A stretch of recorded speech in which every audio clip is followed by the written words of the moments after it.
Bismillahirrahmanirrahim. Assalamualaikum warahmatullahi wabarakatuh.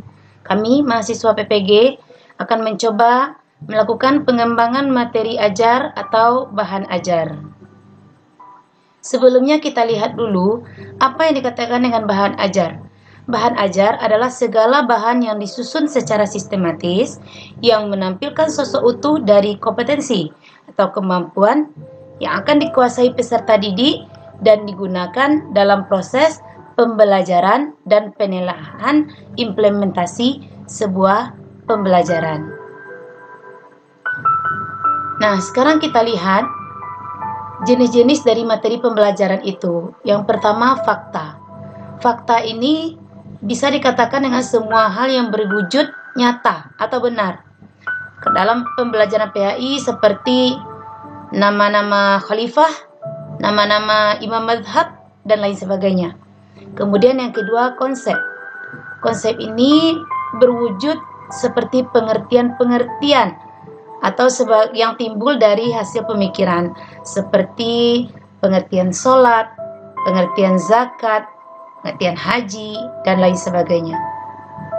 Yang ketiga, prinsip. Prinsip ini hal-hal yang pokok, yang penting, seperti dalil nakli, dalil akli, dan sebagainya. Kemudian prosedur. Prosedur yaitu langkah-langkah atau urutan-urutan yang secara sistematis. Nah, dalam pembelajaran PAI seperti langkah-langkah dalam pengurusan jenazah. Kemudian yang terakhir, nilai, yaitu hasil belajar dari segi aspek sikap atau afektif siswa. Bagaimana cara mengembangkan bahan ajar? Bapak dan Ibu semua, yang pertama kita buat dulu KI atau kompetensi inti. Nah, di sini kami mencoba mengambil kompetensi inti kelas 8 pada semester ganjil. Nah, cara dalam pengembangan bahan ajar bisa kita lihat dari tabel ini. Setelah tadi kita tulis kompetensi inti, kemudian kita ambil kompetensi dasar. Kompetensi dasar ini, di sini kami mengambil kompetensi dasar 3.1, yaitu memahami surat Al-Furqan ayat 63 dan surat Al-Isra ayat 26-27 dan hadis itu tentang rendah hati, hemat, dan hidup sederhana. Nah, dari kompetensi dasar ini kita kembangkan menjadi IPK, indikator pencapaian kompetensi. Nah, seperti yang sudah kita ketahui, untuk merumuskan IPK ini kita cukup menambahkan KD, lalu kita di awalnya kita masukkan KKO, kata kerja operasional. Semakin banyak indikator pencapaian kompetensi yang bisa kita jabarkan dari KD, ini akan semakin bagus, sehingga nantinya evaluasi dari peserta didik kita bisa tercapai secara maksimal. Nah, dari IPK ini kita buatkan tujuan pembelajaran. Dalam tujuan pembelajaran ini yang perlu kita ingat adalah rumus ABCD.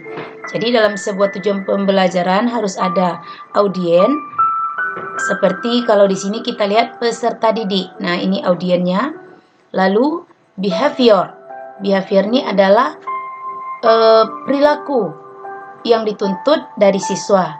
Nah, di sini kita lihat mampu menyebutkan, itu behaviornya. Kemudian condition. Condition di sini yaitu ya kondisinya.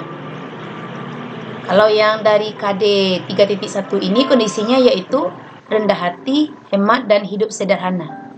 Kemudian yang terakhir degree, itu penekanannya. Bagaimana penekanannya? Nah, di sini dengan benar. Jadi tujuan pembelajarannya yaitu peserta didik mampu menyebutkan surah Al-Furqan dan surah Al-Isra serta hadis tentang rendah hati, hemat, dan hidup sederhana dengan benar. Ini dilakukan menggunakan model discovery learning. Nah, di sini kita buatkan materi pembelajarannya.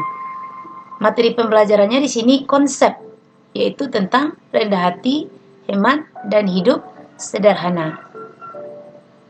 Demikianlah contoh materi pengembangan bahan ajar yang bisa kami sajikan.